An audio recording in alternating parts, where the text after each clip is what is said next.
The Beyond is a 1981 horror film directed by Lucio Fulci. At least I think it's 1981. I can't be entirely sure because I am not an expert. I'm just a jackass with a movie channel, YouTube channel about movies. But also, this case here, it says it came out in 1981. Also, there's a really cool fucking release. It's from Grindhouse. Not that this has anything to do with the video, really. But look, comes with a soundtrack. It comes with the movie, obviously, but like it's a different cover art than the slipcover, and the slipcover's a whole its own can of worms. It's so fucking cool. But anyway, aside from that, The Beyond is one of my favorite Lucio Fulci movies, and I am a bit of a Fulci fan. If you didn't know, hang on, I'll show you how big of a Fulci fan I am. Hang on, hold on. I know this seems weird. Bear with me. Meet Lucio. His name is Lucio, yes it is. This is my pug, who I named after Lucio Fulci, because Lucio Fulci is my favorite director, and well, basically, I'm a pretty massive horror fan, so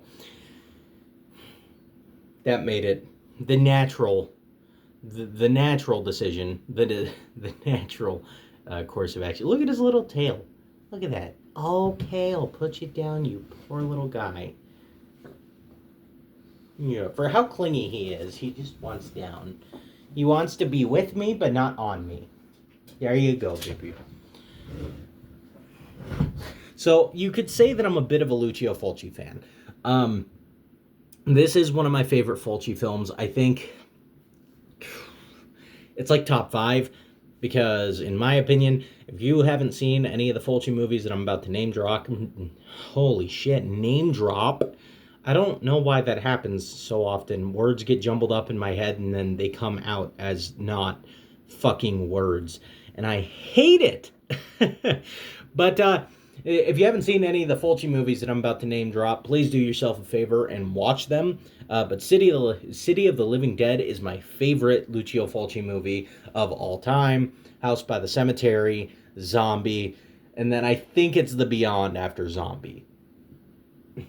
And actually, I don't know if I like House by the Cemetery or Zombie more.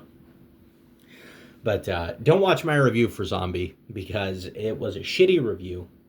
I'm also sorry if I ramble. Not only do I have a pretty serious case of ADHD, but I'm also a little sauced. Voodoo Ranger, Peach Force. It's delicious, guys. I refuse to be judged. This is good beer. And at 9.5% alcohol, you can't argue with the results. Let me get back on track. The Beyond is a movie about essentially one of the gates to hell has just been opened. One of the gates to hell is located in this house in Louisiana. And it's not really like a physical gate to hell. The house itself seems to be a gate to hell. It seems to be just a place where the veil between the next world and ours is especially thin. This is a movie that is full of honestly, it's full of nonsensical story elements, things that just don't make any sense whatsoever fucking ever. But I mean, this is almost I would say almost. It doesn't quite, it verges on, but it doesn't quite reach those levels of cosmic horror that it would take for it to be a full-blown cosmic horror movie. But I think that this movie is almost cosmic horror.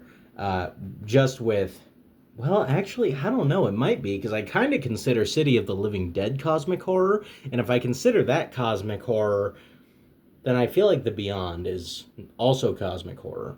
I don't know. But it's this really neat mix of kind of zombies and ghosts and hell itself. As the title suggests, The Beyond, you get to kind of see that realm in the film. The Beyond is Well, it's a really great movie for a lot of reasons. It's not just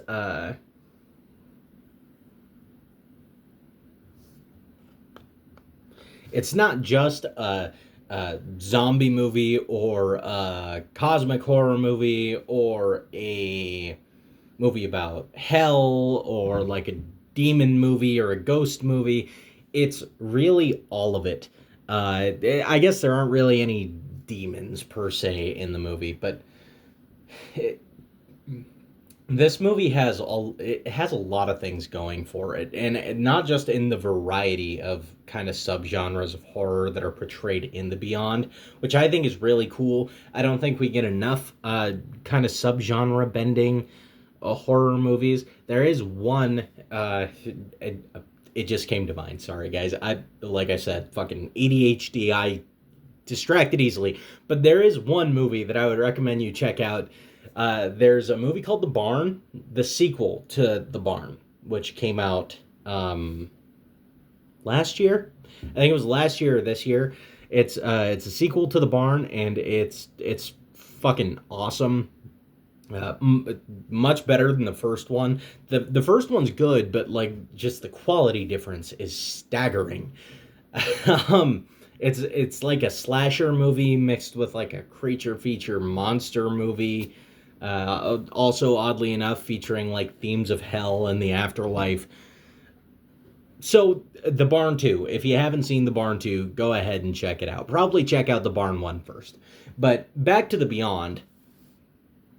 Like I said, it features all these different subgenres, which is really cool. There's even it plays on so many spooky things and so many things that people fear so well. It doesn't just like the old spooky house is incredible. It's just this classic setting for like a ghost story, and there is kind of a subplot that is a ghost story, but that's not what the whole movie's about.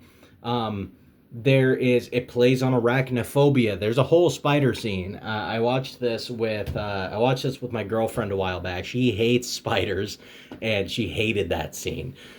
Um, I like that scene. Some During some parts of that scene, you can kind of tell that the spiders are like fake spiders, and they're not, like they're not real spiders.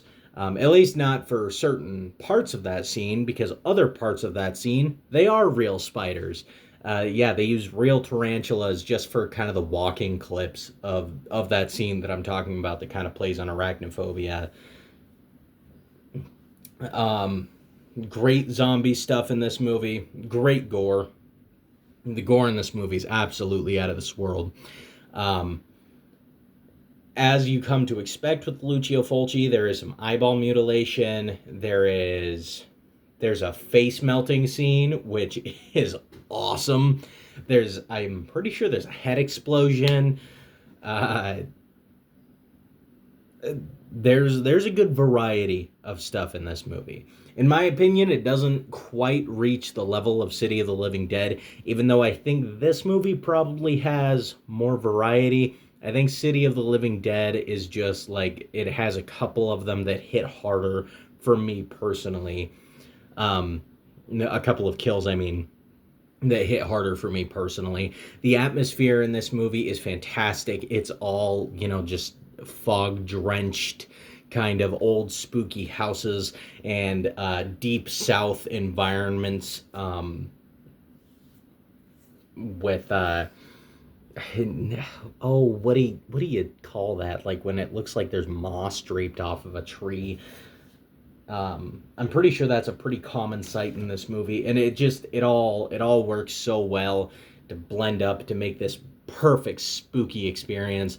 Uh, Probably Lucio Fulci's movie with the second best atmosphere, right behind City of the Living Dead. City of the Living Dead, in my opinion, is his atmospheric masterpiece. But I think this movie comes pretty close to reaching the magnitude of atmosphere that movie reaches. Also, the special effects that go with the gore. Yeah, obviously you can have great kills and great gore with bad special effects. That's not the case here. The special effects look awesome, all of it, except for, like I said, the spiders. You can tell that they're like really fake during some scenes. The music in this movie is fantastic. It adds so well to the atmosphere. The beginning of the movie is really cool. They made this stylistic choice to make it black and white just for that beginning scene, and I don't know. I think that's cool. I don't know exactly how it adds to the movie. I can't pinpoint it, but I do think it's a neat decision to make because the beginning of the film takes place in, oh, I want to say the 1930s or the late 1800s. It is somewhere around there with a warlock who's opening the gates of hell. Um, but then this film features a child death, which is, hear me out, okay? It's always, in my opinion, it's a welcomed thing because I think movies don't have the balls to do that enough, where they're just like, no, anybody can get it. Actually, I don't. Does it feature one? Oh man, I might have just fed you bullshit. I actually don't know if she dies or not. I don't remember. No, I think she witnesses somebody die, and it's like really freaking traumatized. No, I think she does die. She may or may not die.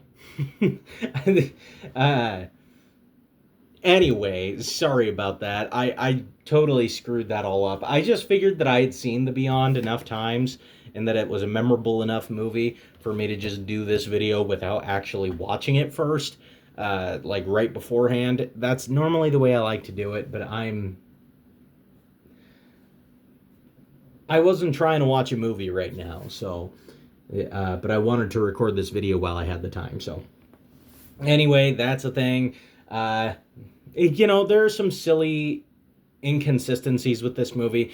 First, I'll address the ending. I'm not going to spoil the ending for anyone who hasn't seen this movie. Normally, I do spoiler reviews for older movies. I don't know why. I'm just kind of deciding not to do it with this movie. Um, Maybe it's just because it's a movie I like so much.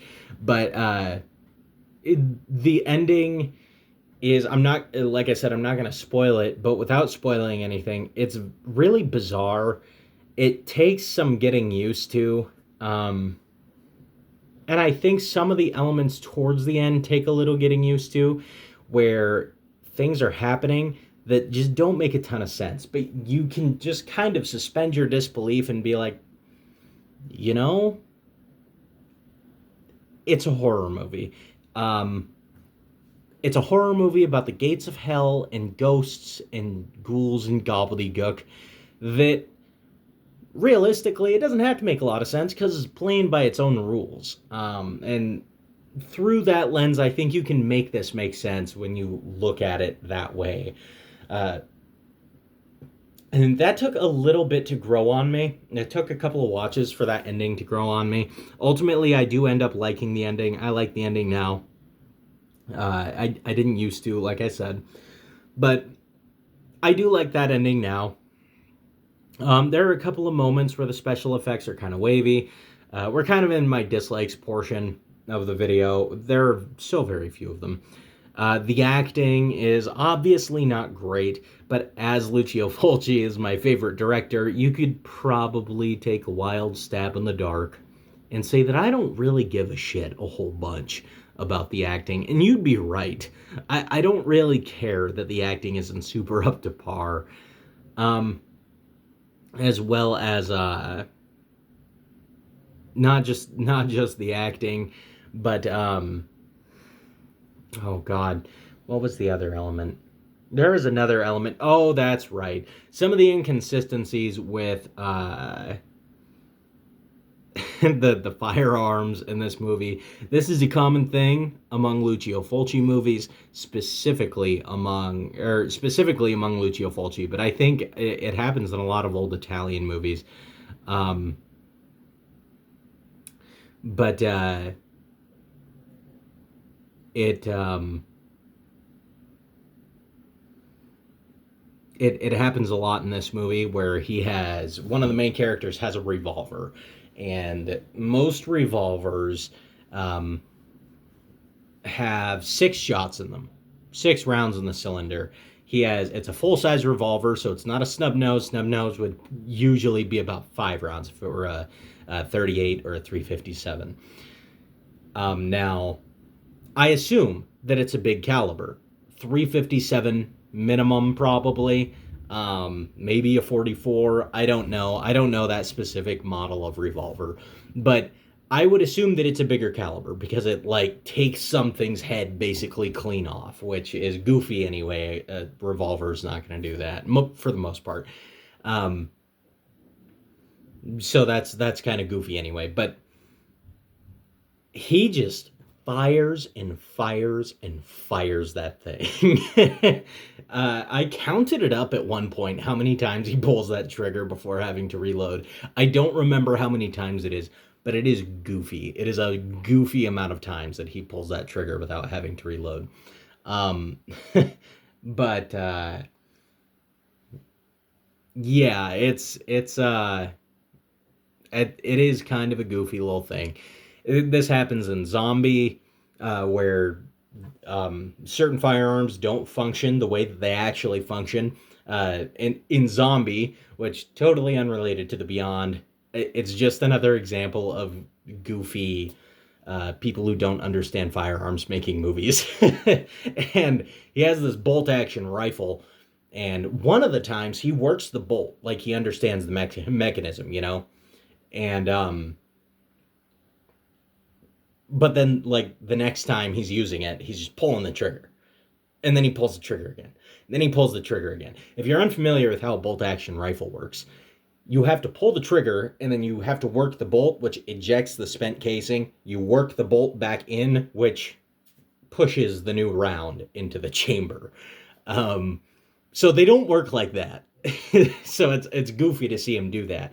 But in this movie, it's mostly just the round discrepancy, which I think a lot of movies do that. It's not that big of a deal.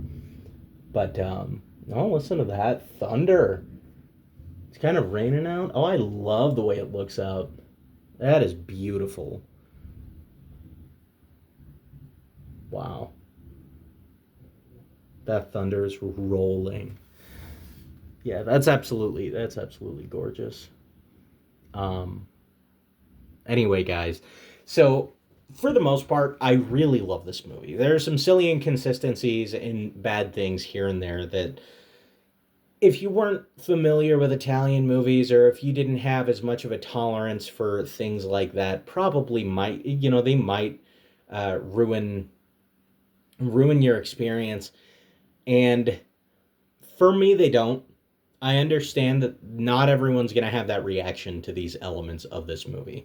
As I said, this movie has incredible atmosphere. This movie's special effects are amazing. I love the whole just the spookiness, the atmosphere in this movie. I love how many elements of horror there are. All the arachnophobia, the gates of hell, the insane amounts of gore, the ghost, it all just even a warlock. This movie blends so many of those different elements together so well, and makes them fit in this one story that almost feels coherent, even though it's pretty incoherent at the end of the day. But this is a movie that I love. The Beyond is a really fun time. I would say that this is an 8 out of 10, easily. I think a lot of people are going to disagree with me because among Fulci fans, I think The Beyond is like top dog grand poobah of Fulci movies. So I think a lot of people will disagree with that. That's fine. I'm just looking at some of the objective things. Um, but yeah, I think 8 out of 10 is more than fair. If you haven't seen The Beyond, please do yourself a favor. Check out The Beyond because it's awesome. Anyway, guys, if you're not subscribed already, do me a favor and subscribe. I'm not a beggar, you are. Except that I am a beggar. Please subscribe. And if you enjoyed this video, go ahead and hit the thumbs up. And if you have any suggestions or any requests of something that you would like to see me review, I take requests, damn it. I will review a movie that you ask me to review. I still feel bad about the one that I didn't get to from forever ago. I'm talking like when I first started this YouTube channel. Someone requested Burial Ground, and I'm sure they have forgot about my YouTube channel by now. But to that person, know that I did try. I actually did try. I bought a copy of Burial Ground online, and then it never came to me, and I got frustrated, and I didn't end up doing it, and that wasn't right, and I won't do that in the future. But anyway, I'm sorry. I have a buzz going, if you couldn't tell, so there's that. But anyway, guys, I hope you enjoyed the review. I hope you stuck through to the end. If you did, you're a goddamn rock star, and I love the shit out of your face. It's probably a handsome face, probably far more handsome than mine. I'll catch you guys on the next one. Have a great fucking day, dude.